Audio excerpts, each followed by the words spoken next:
मैं कंचन सागर औद्योगिक नगरी पानीपत से आपके सम्मुख उपस्थित हूँ।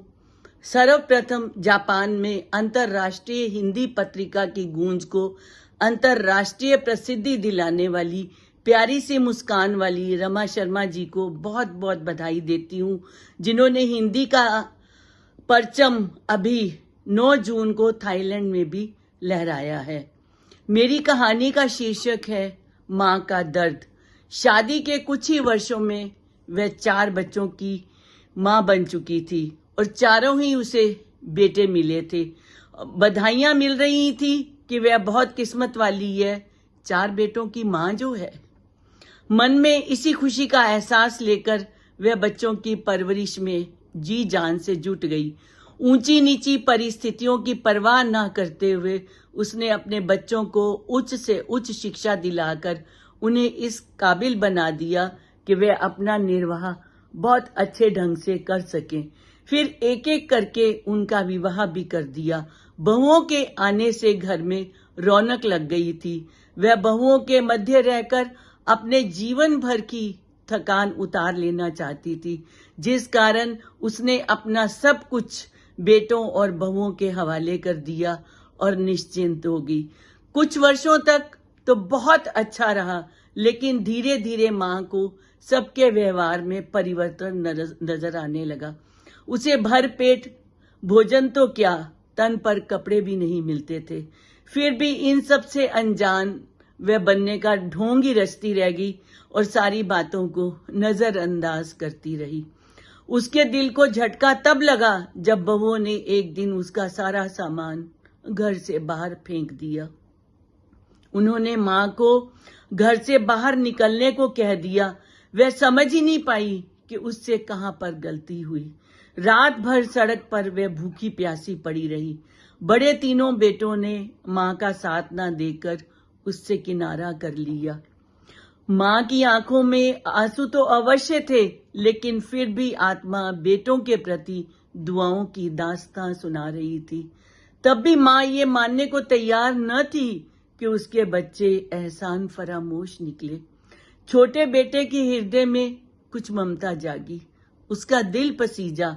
वह बिना अपनी पत्नी और भाइयों को बताए माँ को शहर के वृद्धाश्रम में छोड़कर आ गया। शायद वह मन ही मन सोच रहा था कि उसने इतना करके माँ की परवरिश का कर्ज चुका दिया था, और उधर माँ हर पल आश्रम में अकेली बैठी बच्चों के फलने फूलने की दुआ करती रहती। इसी तरह 6 महीने निकल गए। ना तो उसको बेटे मिलने आए और ना ही बहुओं ने आकर वृद्धाश्रम में दस्तक दी। एक दिन माँ बहुत बीमार हो गई। आश्रम वाले उसे अस्पताल लेकर गए और उसके बेटों को भी सूचित कर दिया गया, पर बेटों ने नहीं आना था, वे नहीं आए। माँ उनका रास्ता देखते देखते भगवान के पास चली गई। उसकी अर्थी को कंधा भी आश्रम वालों ने दिया।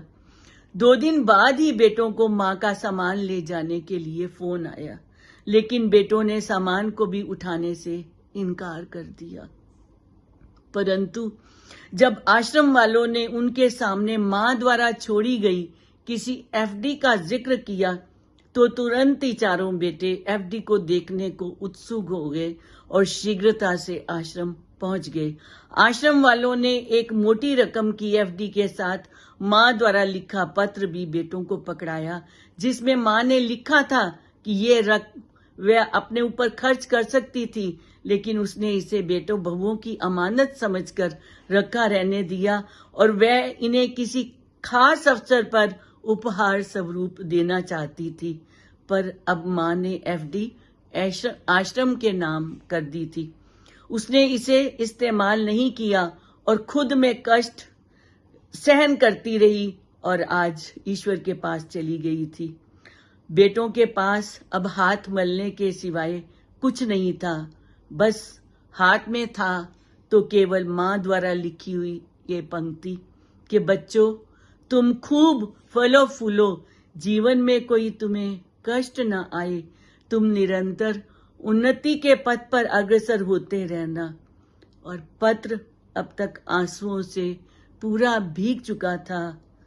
अब पछताए होत क्या जब चिड़िया चुग गई खेत और बेटे और बहुएं रो रहे थे, पछता रहे थे, पर हाथ में अब माँ नहीं मिल सकती थी, कोई नहीं आ सकता था। धन्यवाद।